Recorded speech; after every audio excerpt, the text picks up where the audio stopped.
Okay, BlackBox. This is BlackBox 5.15. You can see it down here. Latest versions of BlackBox are on the Bitbucket site. Check the Steam forums.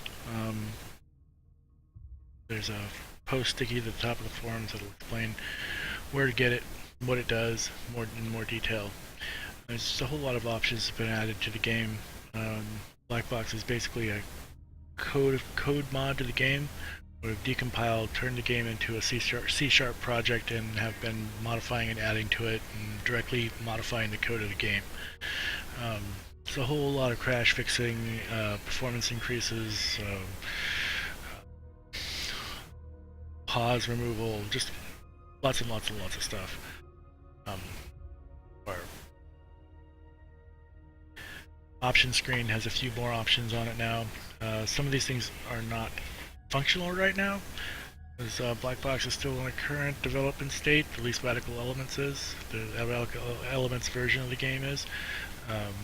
Next version is going to be Texas, so hopefully once we get all these things, all the little bits and pieces cleaned up, and whatever features I feel that really need to be worked on done, we'll release Radical Elements, and we'll move to the next version, which is going to be Texas, which is if we continue to work on it, if I continue to work on it, we'll start adding new stuff into it, like fuel and heroes and more missions and blah blah blah, lots of stuff like that.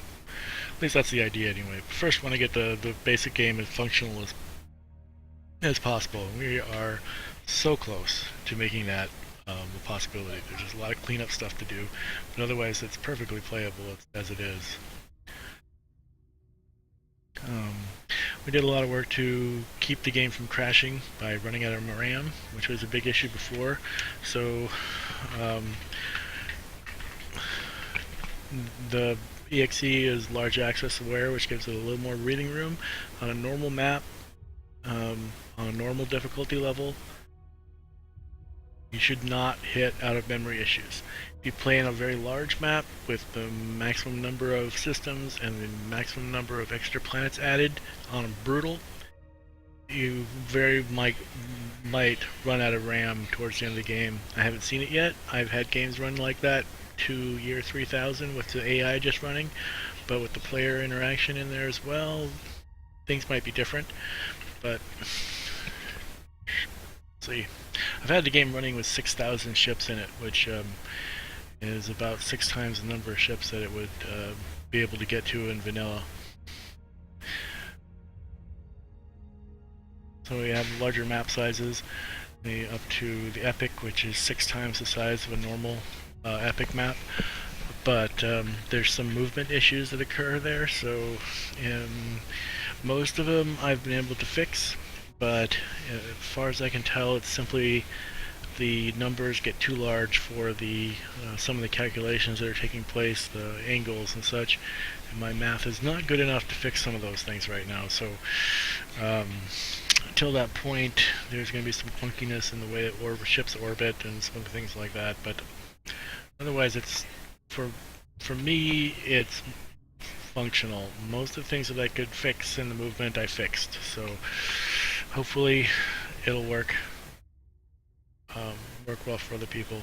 Large map is the size of the old Epic, so you play on a large map, you're playing on the Epic mode of the normal 15B star drive. Huge is 3 times larger, Epic is 6 times larger. There's a bunch of new options for the rules. Extra planets will give each system up to 6 extra planets, randomly determined. Change turn timer, which will increase the amount of real time it takes for a turn for the clock to tick, which I think is going to be very useful on those big maps, because you can run out of tech before you get very far into the game, because it just takes so long to get around. The in-system FTL modifier sliders, this one is the in-system enemy, so you turn that one down and the enemy ships can't warp inside your own systems. Prevent AI Federation has been requested for a while. Shooters added this in a while back. It just prevents the AI from conglomerating and ganging up completely on you in the later game. Minimum warp range is a AI control setting, which prevents the AI from choosing ships that um, can't warp more than 2 systems wide without running out of gas. Increased maintenance is a mode I put a long time ago and I haven't tested it very well since. It's supposed to increase the maintenance costs of the ships when they're in different types of areas.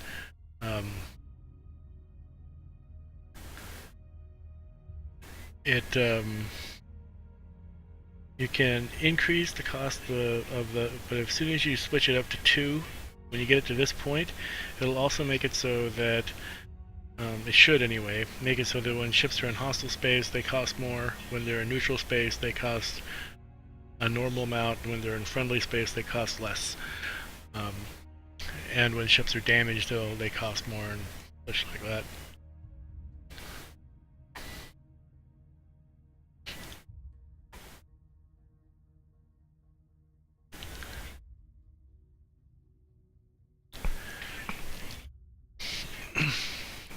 Did a lot of crash fixing in the game. Little things, big things. A lot of corner cases fixed. I tried to fix as many crashes as I could find and could reasonably fix. Might still run into a few, and I can probably still fix them if you report them. If it's not a memory issue. A lot of crashes are still memory issues, but we really nixed a lot of that stuff. Okay, this is a very old game I was playing. I show a couple of options. Right now the game, this is the pause on notification option, which will pause the game whenever a notification is on the right side here. If you right click the notification, you hover over, you say, okay, that's great, okay, that's great, and oh yeah, they're at war, right click, go away, the game will automatically unpause. Another one drops down, pauses the game, so it gives sort of a turn-based feel to the game, but more dynamic. If you click on it and you go down here, it won't automatically unpause anymore. You have to manually unpause it. I changed some of the way that these notifications zoom, so that on planet exploration stuff, it won't zoom right down to the planet. It'll go to the system view, and it'll pop open the planet like this and show you the planets here. Because I added some icons down here for different stuff. If it has troops or resources or has an anomaly on it, things like that. Added some things to the planet list down here. So the planet list will show where you have troops and how many troops you have. If there's any anomalies, I didn't even know this one existed in this game. So if they have an anomaly, it'll show the icon for the anomaly, and then it will give you the information about what it is. Basically the building text which you would normally get.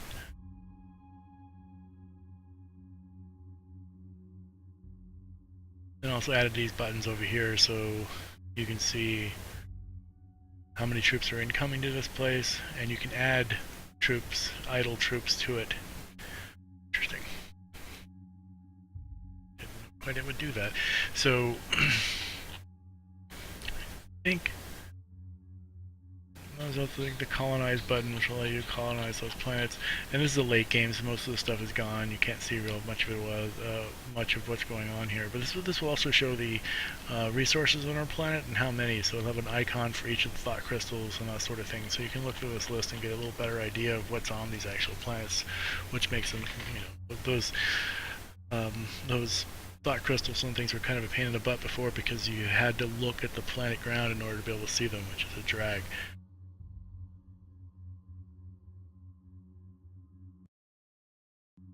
Can't. Yeah. You can also do a fleets will try to stick together when you try to move them someplace. So may not be the best example because they're not already put together, but the ships in the front will slow down and the ships in the back will speed up, trying to get into fleet formation, and then they'll try to warp as a group. If you attack something though, they will still Steve go as... Yeah, they'll attack as a group that way too.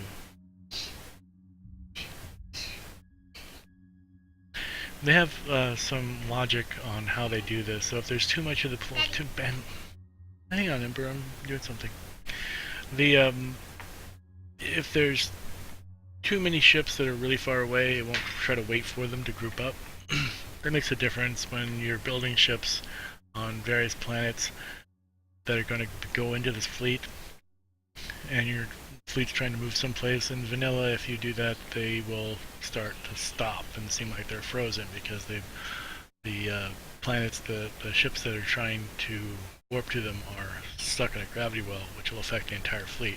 That's removed in here so that the ships have more freedom depending on the range things are away.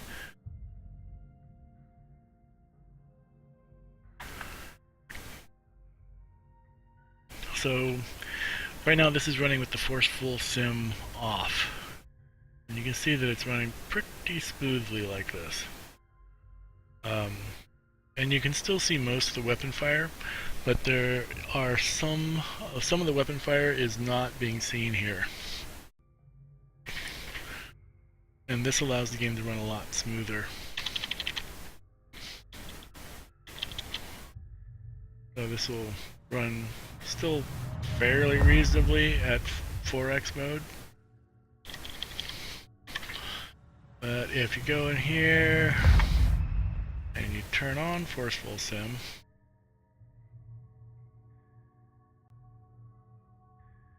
the game will start lagging out, and the more intense this combat is, the more this lag will occur.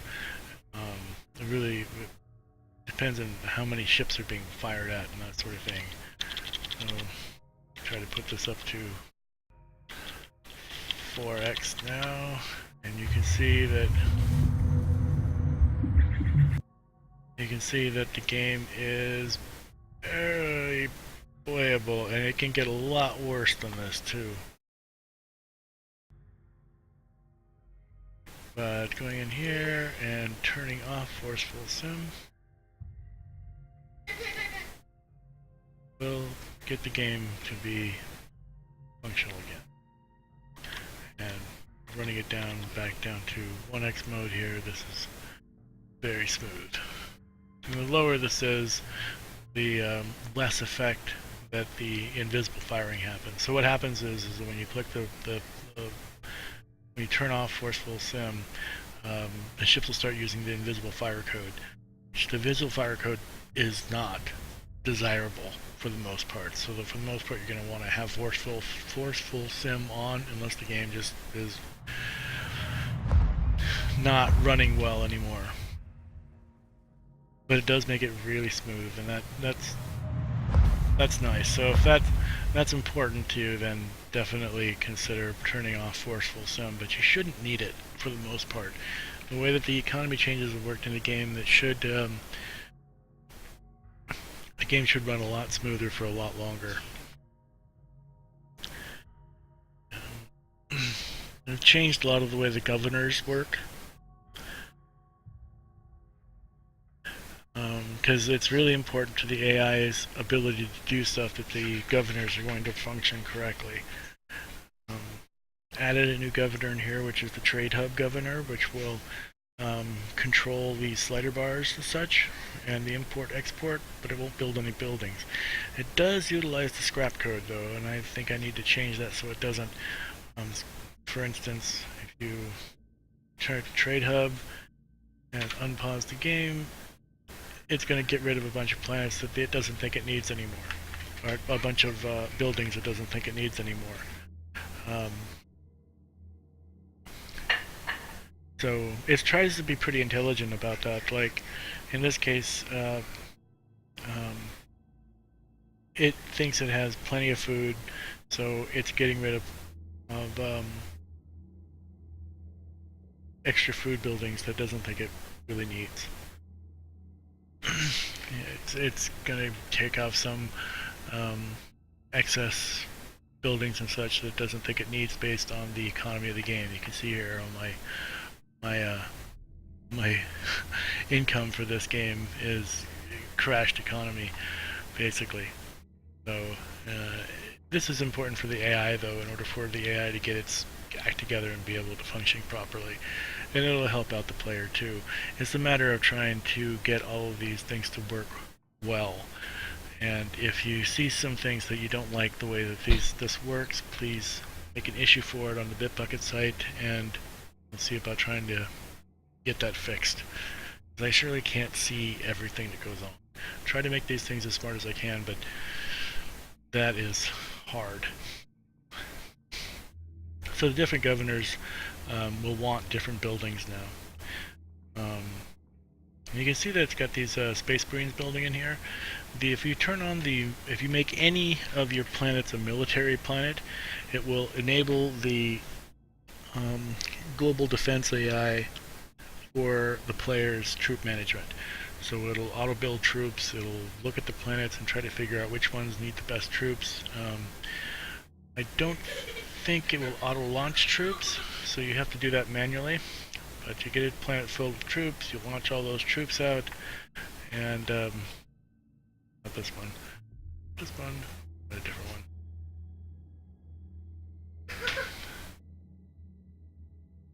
Turn off first the pause on notification. We don't need it here.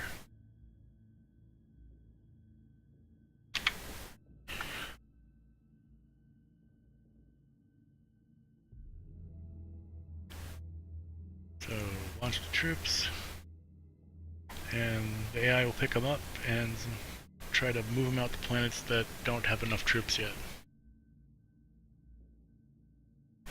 And that's enabled if you have any planets designated as military. If you don't have any military planets, it won't do this. For the AI is using this troop distribution model regardless of military governor or not. If you see some inconsistencies or some problems with the way it works, let me know. I'll try to fix it because it's pretty important that the troop management works well for the AI.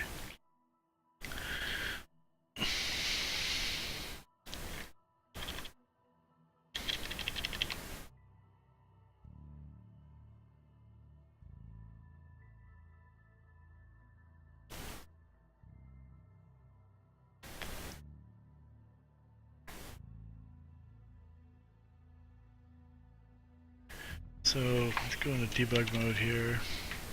Look at spies. So right now the polyps have got their economy back up and running. You see they're running at 100% tax rate right now. This is something I enabled recently. I made a whole lot of economy changes to the game to try to stabilize the economy so it didn't jump up and down all over the place. And in doing that, I was able to allow the AI to get to a 100% tax rate. And it's only going to go to a 100% tax rate if its treasury is really low. The spies make this kind of hard because they're really expensive as compared to everything else. And they cost 250, which is, you know, a Titan is like 5 or 6. So the scale for how much those things cost in the game is really out of whack, which makes this difficult to use properly. But the AI will try to manage that correctly, and it'll try to use these spies a lot more based on its treasury pool.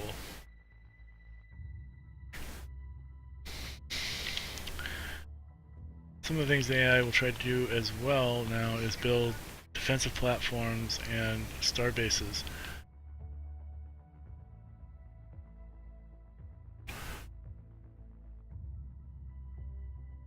Right now it's building the laser defense platform planet. It'll throw it into orbit and it'll have some defenses. It has some logic based on how to do that based on the global defense AI, so that it'll try to build these things on planets it considers important or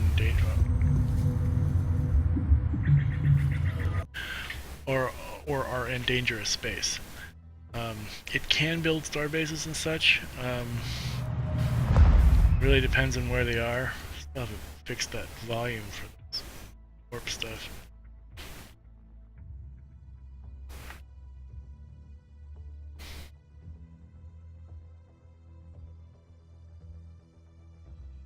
So all these changes allow the game, the normal game, the new normal game, to run much smoother and much more competitively throughout its life cycle.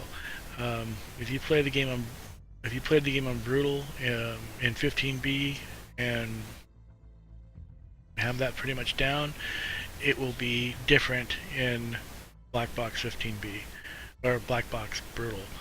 A number of changes have taken place, such as in trying to optimize how the AI utilizes its planets, distributes its troops.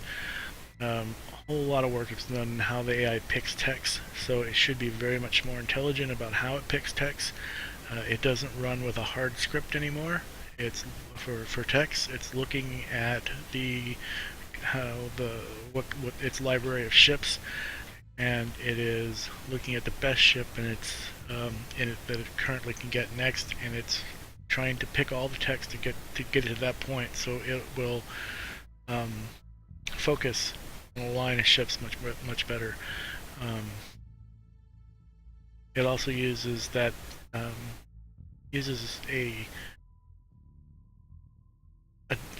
game state concept, which is still pretty random, but it's using a game state concept to look at what other kinds of text it should use. If it's low on research, it'll try to get research tech. If it's having economy problems, it'll try to go for economy tech, and that sort of thing. So it should be much more dynamic, and it should allow the AI to be a better opponent. Die, polyps. So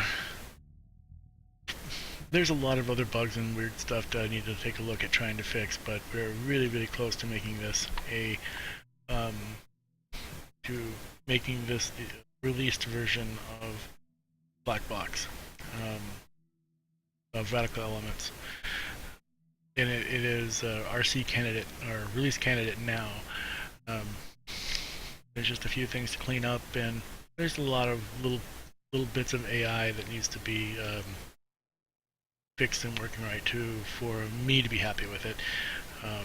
Making AI attack properly, getting to use some different strategies, feints, and getting star bases to be more useful. A bunch of stuff like that, you know. And being able to put bases in strategic areas to have them be useful for resupply and that sort of thing. A lot of those changes I'm not going to be able to do in Radical Elements. Right now, in Radical Elements, I'm trying not to add any new features to the game. I'm trying to fix as much stuff as I possibly can, clean it up as much as I can, and release that as a stable version. And then the next version of BlackBox would be Texas, and in Texas, I try to add new features like fuel and all these changes I'm talking about, with star bases and resupply and that stuff. But no guarantee I'll get there, but hopefully at least I'll be able to call a version that is good, not going to change it anymore, and release it that way, so that there'll be a consistent, stable version of the game to work with that will have as few bugs as possible. Right, that is my lengthy, long video, and probably most people have heard all this stuff before, so nothing terribly new, but hopefully that will suffice. Thanks a lot, you guys. I hope you enjoy playing it. And be sure to tell me about any issues you hit. Please tell me about your issues. If you don't tell me, I'm not going to see them. I don't get time to play the game that much. I want to... like this one. But anyway, if whenever I'm playing a game I run into something I don't like the way it works, I have to stop and start working on the game again. So I don't get time to play it all that much, besides work and life and all that kind of stuff. So if you see issues, please report them, because the chances are I haven't seen it. Thanks a lot, you guys.